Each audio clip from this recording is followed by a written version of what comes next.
32 বছর প্রবাসে ছিলাম।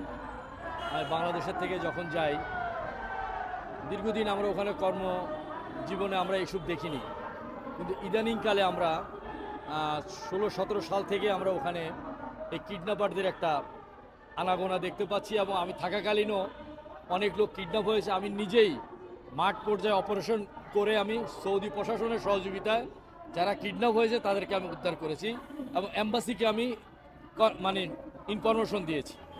এবং তৎকালীন আমাদের সামরিক অ্যাটাচি ছিল আপনার শাহ আলম চৌধুরী সাহেব, ব্রিগেডিয়ার শাহ আলম চৌধুরী সাহেব।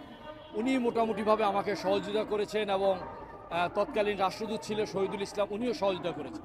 কিন্তু পরবর্তীতে যখন গোলাম মুসি গেল এবং গোলাম মুসির পরে আপনার জাভেদ পাটোয়ারি গেল, এই সময়গুলি ছিল এই অপহরণকারীদের একটা মহা উৎসব। এদের কাছে বললে কোনো আপনার অ্যাকশনে যেত না, বরঞ্চ তারা এই অপহরণকারী অপরাধকারী যারা বাবার ব্যবসা করে, নারী ব্যবসা করে, চাঁদার ব্যবসা করে, থাইল্যান্ডি কৈল্যান্ডি খেলে, তাদের তো পয়সার অভাব নেই, তাদের ঘাটা হলো জাকা নাকা। তো এরা ওদের বাসায় দাওয়াতও খেতে যায়, ওদের সাথে কোনো প্রোগ্রাম করলে সেখানেও যায়, ঠিক আছে কিনা। তো ওরা অন্য অন্য লোক যারা তারা মনে করে ওরে বাবা এরা তো আর বিশাল গ্যাং এবং এরা বিশাল পাওয়ারফুল, এম্বাসি তাদের সাথে।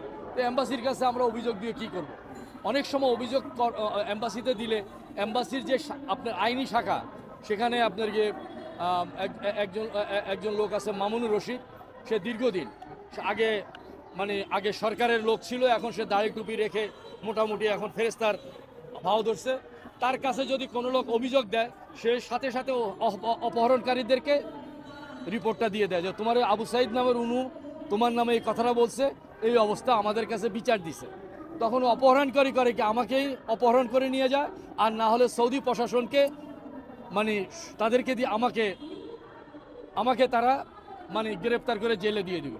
এখন আমাকে গ্রেপ্তার করলো, 100 লোক ভয় পেয়ে গেল, 100 লোক আর কারো নামে আর অভিযোগ দিবে না, এইভাবে তারা করে। এবং এই যে কিছুদিন আগে আমাদের মহাসিন নামের এক লোককে কিডন্যাপ করে নিয়ে তাকে 17 তারিখে কিডন্যাপ করছে, 18 তারিখে তারা মেরে ফেলছে। কিন্তু যে কিডন্যাপাররা মারছে তাদের নাম ধাম সব কিছু আমাদের কাছে আছে। আমি এয়ারপোর্টেও বলেছি আমাদের সাতকহনের যে আমাদের সাংবাদিক আমাদের সাইফুল রাজীবের কাছে এবং অন্য অন্য নাগরিক টিভি সহ অন্যগুলোতে আমরা বলেছি, কিন্তু এম্বাসির কোনো টনক দেখছি না আমরা। এম্বাসি যদি অ্যাকশন নেয় 1-2, কিন্তু এম্বাসি তাদের সাথে দহরম মহরম। এবং কি আরেকটা জিনিস আপনাদেরকে বলি, অপরাধীরা আরও অপরাধ করা সহজ হয় যে এখন বর্তমানে কি ডিজিটাল পাসপোর্ট চলে না পৃথিবীতে, হ্যাঁ?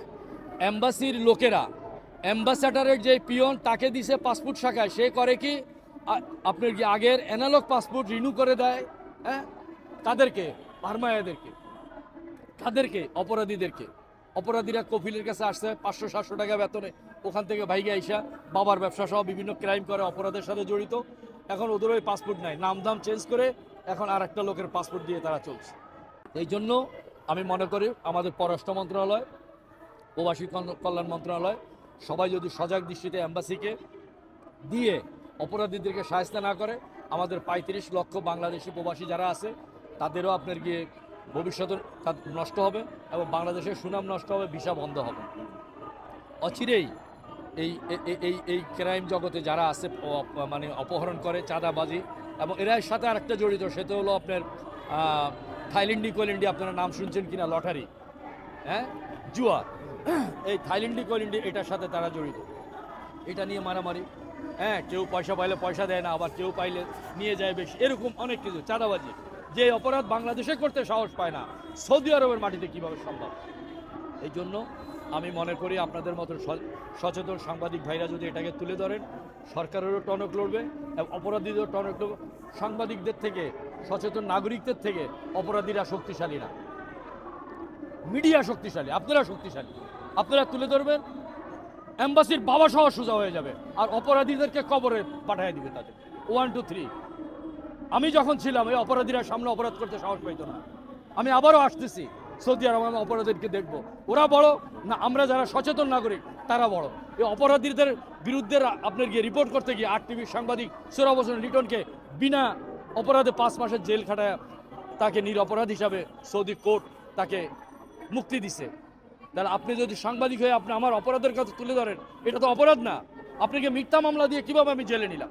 সৌদি আইন শৃঙ্খলা বাহিনীর ভিতরে সৌদি আরবের আইন শৃঙ্খলা বাহিনী সৌদি আরবের জন্য যথেষ্ট। সৌদি আরবের প্রশাসনের ভিতরে অনেক মুনাফেক অফিসার আছে, সিপাহী আছে, তারা পয়সা খেয়ে তারা এই অপরাধীদেরকে পালে, তাদের প্রমোশন হয়, গভর্নমেন্ট তাদেরকে প্রমোশন দেয়। মিথ্যা মামলা, আমার মতো নিরপরাধের পকেটে তারা বাবা ঢুকাই দিবে, গাঁজা ঢুকাই দিয়ে, হ্যাঁ, সাবু ঢুকাই দিয়ে আমাকে অপরাধী বানাবে।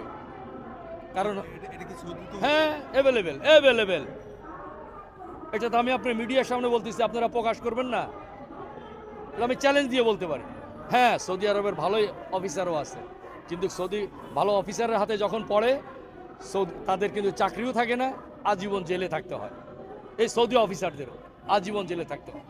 তাহলে বোঝা যাচ্ছে যে শুধু আমাদের বাংলাদেশে এমবাসি না, এটা সৌদিরা তাদেরকে মানে ওরা পয়সা পাইলে যে ইমান বিক্রি করে ফেলে সৌদিরা, ওদেরকে আপনার কি একটা মতলুব দেয়, মানে আমি তার কাছে 20,000 50,000 রিয়াল পাবো বলে একটা মতলুব দেয়।